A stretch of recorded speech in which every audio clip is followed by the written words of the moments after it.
बे हाबाफारिया मोनसे खोब बाख्नायथाव हाबाफारि। दिनै बनसुआ हारिमुनि मोनसे दामनाय देनाय एबा बागुरुम्बा मोसानाय बेखौ जाखांफुनाय लाइमोन बा जोंनि उन्दै उन्दै इयुन जेनेरेसनफोरनो जे फोरोंनो नागिरदों बियो खोब बाख्नायथाव आरो बे हाबाफारिया खोब मेहेरगोनां। आखाफारि लाखिदों बनसुआ बेबायदिनो नाजालांबाय थागोन। बे भेरगाव ओनसोलावल' नङा, जोंनि बड'लेण्ड हालामाव थानाय दाब दाब जायगाफ्राव खना खनला जायगाफ्राव जेन बेफोरबायदि हाबाफारिलाइखौ लानानै बबेबा मोनसे एंगोलथिं हारिखौ गाबथानायनि खामानिखौ मावलांबाय थागोन। आं बेखौ गाहाम मोनदों आरो फैबाय थानाय समाव बेफोरबायदि हाबाफारिखौ लानो थाखाय बनसुखौ आं थुलुंगा होयो। दिनै प्रिथिबियाव गावखौ सिनायथि होनो थाखाय सर्टकाट एबा सुंद' समनि गेजेराव गावखौ सिनायथि होनो थाखाय गोबां लामानि गेजेराव मोननै लामाया सबसे बांसिन नोजोर बोथावना। बे जाबाय कालचार आरो मोनसे स्पर्ट्स। मैया जों वर्ल्ड काप नायदों। 19 बोसोर बैसोनि सासे सेंग्राया गासै प्रिथिबिनि गोसोखौ जै खालामनो हादों।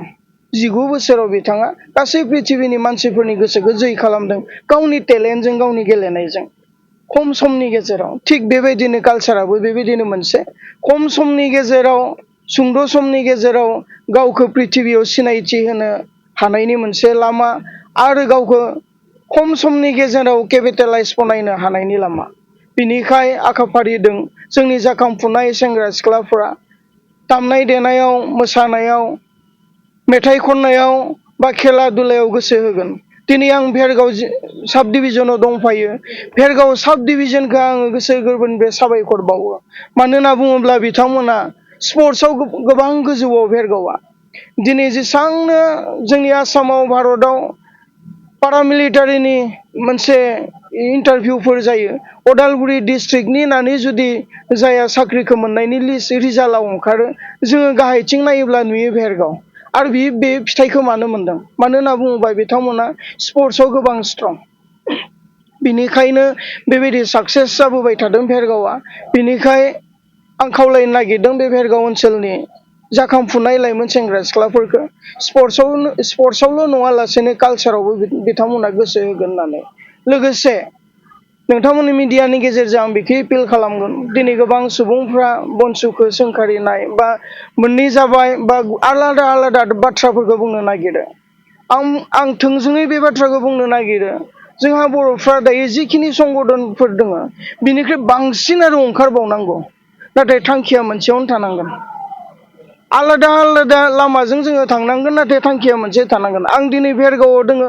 भेरगावनिफ्राय जुदि आं उदालगुरि थांनोब्ला डिमाकुसि जानानैबो थांनो हागोन, टंला जानानैबो थांनो हागोन, कालाइगाव जानानैबो थांनो हागोन। थांखिया आंहा मोनसे।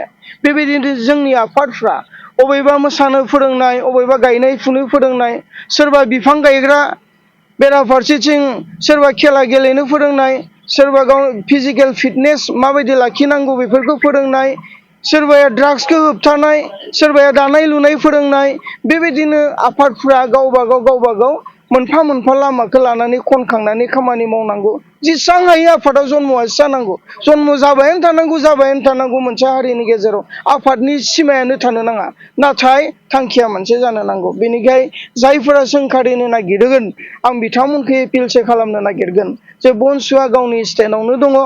बिथांमोना बनसुआ दिनै गावनि थांखिजोंनो आवगायगासिनो दङ आरो सानसे बै जि सिमांखौ लानानै बे आफादा दाजादों बे सिमाङाव गासै खेंख्रा खेंख्रि लामाथिं थांनानैब्लाबो बै थांखिसिम सहैगोन आंहा फोथायनाय आरो मिजिं दङ। बेनिखाय बयबो रायजो राजाफ्रा सापर्ट होलायनो थाखाय आं गुरैयै खावलायहरगोन।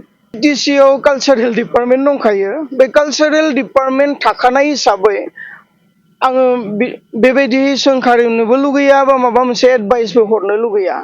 बिथांमोना मावनो नागिरदों, मा खालामनो नागिरदों, बा जोंनि बिटिसिखौ बा बर'फोरनि कालचारखौ माबायदि जौगालांनायाव बिहोमा होनो नागिरदों बिनि बाथ्राखौ हयथ' बिटिसिनि कालचारेल इएमआ बुंफोरनानै होगोन।